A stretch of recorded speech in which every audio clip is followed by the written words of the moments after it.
Rahul pizza delivery boy की नौकरी करता था। उस दिन काफी थकाने वाला दिन था। दिन का वो आखिरी पिज्जा डिलीवरी था। रात के लगभग 11 बज रहे थे और राहुल एक पुराने मकान के दरवाजे पे खड़ा था। कई बार डोर बेल बजाने पर भी अंदर से कोई जवाब नहीं आया। राहुल ने दरवाजे पर जरा जोर से नॉक किया और दरवाजा अपने आप ही खुल गया। राहुल ने जोर से आवाज लगाई, घर पर कोई है क्या? कोई जवाब नहीं मिलने पर वो धीरे से अंदर दाखिल हुआ। इतने में पीछे से दरवाजा जोर से बंद हुआ। राहुल घबरा गया और वो पिज्जा छोड़ दरवाजे की ओर दौड़ा। दरवाजा लॉक हो चुका था। कई कोशिश के बाद भी नहीं खुला।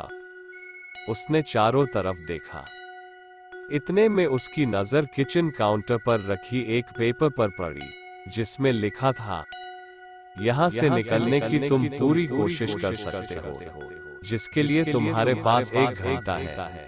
अगर तुम नाकामयाब हुए तो ये तुम्हारी आखिरी रात होगी।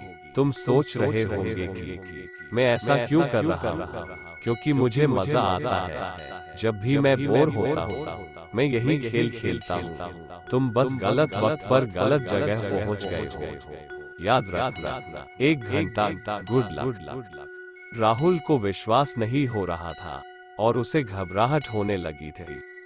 उसने तुरंत जेब से अपना मोबाइल फोन निकाला। मोबाइल नो सिग्नल बता रहा था। इतने में राहुल की नजर लैंडलाइन पर पड़ी, लेकिन वो भी डेड थी। सारे खिड़कियों पर लोहे के सराखे लगाई गई थी। समय बीता जा रहा था और बाहर जाने के सारे रास्ते बंद थे।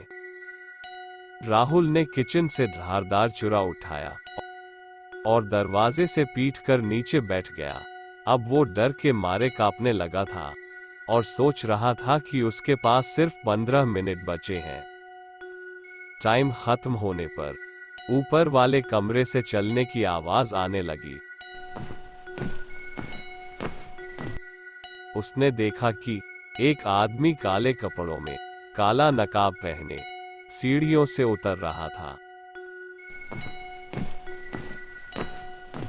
राहुल अपनी जान बचाने के लिए यहाँ वहां दौड़ने लगा। खूनी ठीक उसके पीछे दौड़ रहा था। दौड़ते हुए राहुल को एक सीढ़ी दिखी जो नीचे की ओर जा रही थी। सीढ़ियों से उतरकर वो एक अंधेरे कमरे में पहुंचा। राहुल ने हाथ में छुरा कसके पकड़ लिया। जैसे ही खूनी की सीढ़ियों से उतरने की आवाज आई, राहुल ने उस पर हमला कर दिया। उसने खूनी के हाथ पर छुरा घुसा दिया, लेकिन पलक झपकते ही खूनी ने छुरा राहुल के हाथ से छीन लिया। और उसके बाद